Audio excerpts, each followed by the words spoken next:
ایک شخص نے بتایا کہ وہ 3 دن سے بیمار ہے، فلاں ویرانہ جنگل میں پڑا ہے۔ میں نے ایک شخص کو اجرت دے کر اس پر راضی کر لیا کہ وہ مجھے اس جنگل میں پہنچا دے۔ وہ مجھے ساتھ لے کر اس جنگل ویران میں پہنچا تو میں نے دیکھا کہ وہ بے ہوش پڑا ہے، آدھی اینٹ کا ٹکڑا سر کے نیچے رکھا ہے۔ میں نے اس کو سلام کیا، اس نے جواب نہ دیا۔ میں نے دوسری مرتبہ سلام کیا تو اس نے آنکھ کھولی اور مجھے پہچان لیا۔ میں نے جلدی سے اس کا سر اینٹ پر سے اٹھا کر اپنی گود میں رکھ لیا۔ اس نے سر ہٹایا اور چند اشعار پڑھے، جن میں سے ان 2 اشعار کا مطلب یہ ہے: میرے دوست، دنیا کی نعمتوں سے دھوکہ میں نہ پڑ، عمر ختم ہوتی جا رہی ہے اور یہ نعمتیں سب ختم ہو جائیں گی۔ جب تو کوئی جنازہ لے کر قبرستان میں جائے تو یہ سوچتا رہا کر کہ تیرا بھی ایک دن اسی طرح جنازہ اٹھایا جائے گا۔ اس کے بعد اس نے مجھ سے کہا، ابو عامر، جب میری روح نکل جائے تو مجھے نہلا کر میرے اسی کپڑے میں کفن دے دینا۔ میں نے کہا، میرے محبوب، اس میں کیا حرج ہے کہ میں تیرے کفن کے لیے نئے کپڑے لے آؤں؟ اس نے جواب دیا، نئے کپڑوں کے لیے زندہ لوگ زیادہ مستحق ہیں۔ یہ وہی جواب تھا جو حضرت ابوبکر صدیق کا جواب تھا۔ انہوں نے بھی اپنے وصال کے وقت یہی فرمائش کی تھی کہ میری انہی چادروں میں کفن دے دینا۔ جب ان سے نئے کپڑے کی اجازت چاہی گئی تو انہوں نے بھی یہی جواب دیا تھا کہ نئے کپڑے زندہ لوگوں کا حق ہیں۔ لڑکے نے کہا، کفن تو پرانا ہو یا نیا، بہرحال بوسیدہ ہو جائے گا۔ آدمی کے ساتھ تو صرف اس کا عمل ہی رہتا ہے۔ اور یہ میری لنگی اور لوٹا قبر کھودنے والے کو مزدوری میں دے دینا، اور یہ انگوٹھی اور قرآن شریف ہارون رشید تک پہنچا دینا، اور اس بات کا خیال رکھنا کہ خود ہارون رشید کے ہاتھ میں ہی یہ دونوں چیزیں دینا، اور جا کے ہارون رشید کو بتا دینا کہ ایک پردیسی لڑکے کی یہ میرے پاس امانت ہے، وہ آپ سے یہ کہہ کے گیا ہے کہ ایسا نہ ہو کہ اسی غفلت اور دھوکہ کی حالت میں آپ کی موت آ جائے۔ یہ کہہ کر اس کی روح نکل گئی۔ اس وقت مجھے معلوم ہوا کہ یہ لڑکا تو شہزادہ تھا۔ اس کے انتقال کے بعد اس کی وصیت کے مطابق میں نے اس کو دفن کر دیا اور دونوں چیزیں گورکن کو دے دیں، اور قرآن پاک اور انگوٹھی لے کر بغداد جا پہنچا۔ شاہی محل کے قریب پہنچا تو بادشاہ کی سواری نکل رہی تھی۔ میں ایک اونچی جگہ کھڑا ہو گیا۔ پہلے تو ایک بہت بڑا لشکر نکلا جس میں تقریباً 1000 گھوڑے سوار تھے۔ اس کے بعد اسی طرح یک کے بعد دیگرے 10 لشکر نکلے، ہر ایک میں تقریباً 1000 سوار تھے۔ 10ویں جتھے میں خود امیر المومنین بھی تھے۔ میں نے زور سے آواز دے کر کہا، اے امیر المومنین، آپ کو حضور اقدس صلی اللہ علیہ وآلہ وسلم کی قرابت اور رشتہ داری کا واسطہ، ذرا سا توقف کر لیجئے۔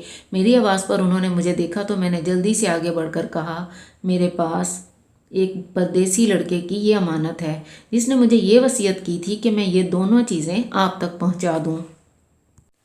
بادشاہ نے ان دونوں چیزوں کو دیکھ کر پہچان لیا، تھوڑی دیر سر جھکایا، ان کی آنکھ سے آنسو جاری ہو گئے، اور ایک دربان سے کہا کہ اس آدمی کو اپنے ساتھ رکھو، جب میں واپسی پر بلاؤں تو اسے میرے پاس پہنچا دینا۔ جب وہ باہر سے واپسی پر مکان پر پہنچے تو محل کے پردے گرا دیے اور دربان سے فرمایا کہ اس شخص کو بلا کر لاؤ، اگرچہ وہ میرا غم تازہ ہی کرے گا۔ دربان میرے پاس آیا اور کہنے لگا کہ امیر المومنین نے بلایا ہے، اور یاد رکھنا کہ امیر پر صدمہ کا بہت اثر ہے، اگر تم 10 باتیں کرنا چاہتے ہو تو صرف 5 کہنا۔ یہ کہہ کر وہ مجھے امیر کے پاس لے گیا۔ اس وقت امیر بالکل تنہا بیٹھے تھے۔ مجھ سے فرمایا کہ میرے قریب آ جاؤ۔ میں قریب جا کر بیٹھ گیا۔ کہنے لگے، تم میرے اس بیٹے کو جانتے ہو؟ میں نے کہا، جی ہاں، میں ان کو جانتا ہوں۔ کہنے لگے، وہ کیا کام کرتا تھا؟ میں نے کہا، گارے مٹی کی مزدوری کرتے تھے۔ کہنے لگے، تم نے بھی مزدوری پر کوئی کام اس سے کرایا؟ میں نے کہا، جی ہاں، کروایا ہے۔ کہنے لگے، تمہیں اس بات کا خیال نہ آیا کہ اس کی حضور اقدس صلی اللہ علیہ وآلہ وسلم سے قرابت تھی کہ یہ حضرات حضور نبی پاک صلی اللہ علیہ وآلہ وسلم کے چچا حضرت عباس رضی اللہ عنہ کی اولاد میں سے ہیں؟ میں نے کہا، امیر المومنین، پہلے اللہ جل شانہ سے معذرت چاہتا ہوں، اس کے بعد میں آپ سے معذرت خواہ ہوں۔ مجھے اس وقت اس کا علم ہی نہ تھا کہ یہ کون صاحب ہیں۔ مجھے ان کے انتقال کے وقت ان کا حال معلوم ہوا۔ وہ کہنے لگے تھے کہ تم نے اپنے ہاتھ سے اس کو غسل دیا؟ میں نے کہا، جی ہاں۔ کہنے لگے، اپنا ہاتھ لاؤ۔ میرا ہاتھ لے کر اپنے سینے پر رکھ دیا اور چند اشعار پڑھے، جن کا ترجمہ یہ ہے: اے وہ مسافر جس پر میرا دل پگھل رہا ہے اور میری آنکھیں اس پر آنسو بہا رہی ہیں، اے وہ شخص جس کا مکان یعنی قبر دور ہے لیکن اس کا غم میرے بہت قریب ہے، بے شک موت ہر اچھے سے اچھے عیش کو مقدر کر دیتی ہے۔ وہ مسافر ایک چاند کا ٹکڑا تھا، یعنی اس کا چہرہ جو خالص چاندی کی ٹہنی پر تھا، یعنی اس کے بدن پر۔ بس چاند کا ٹکڑا بھی قبر میں پہنچ گیا اور چاندی کی ٹہنی بھی قبر میں پہنچ گئی۔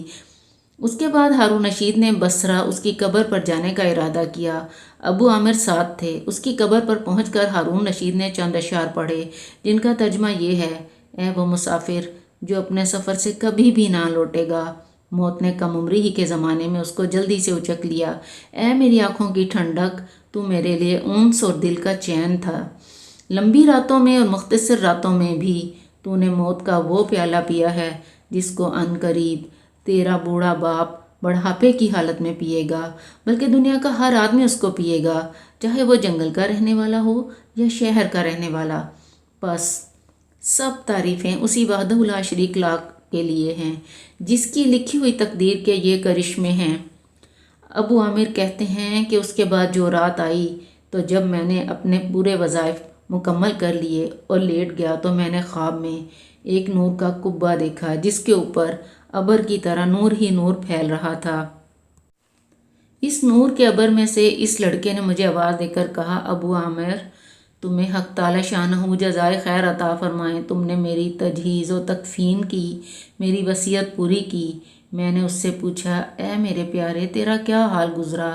کہنے لگا کہ میں ایسے مولا کی طرف پہنچا ہوں جو بہت کریم ہے اور مجھ سے بہت راضی ہے۔ مجھے اس مالک نے وہ چیزیں عطا کی ہیں جو نہ کبھی کسی آنکھ نے دیکھیں، نہ کان نے سنی، نہ کسی آدمی کے دل پر ان کا خیال گزرا۔ یہ ایک بہت مشہور حدیث پاک کا مضمون ہے۔ حضور اقدس صلی اللہ علیہ وآلہ وسلم فرماتے ہیں کہ اللہ جل جلالہ کا پاک ارشاد ہے کہ میں نے اپنے نیک بندوں کے لیے ایسی چیزیں تیار کر رکھی ہیں جو نہ کسی آنکھ نے کبھی دیکھیں اور نہ کسی کان نے سنی، نہ کسی کے دل پر ان کا کبھی خیال گزرا۔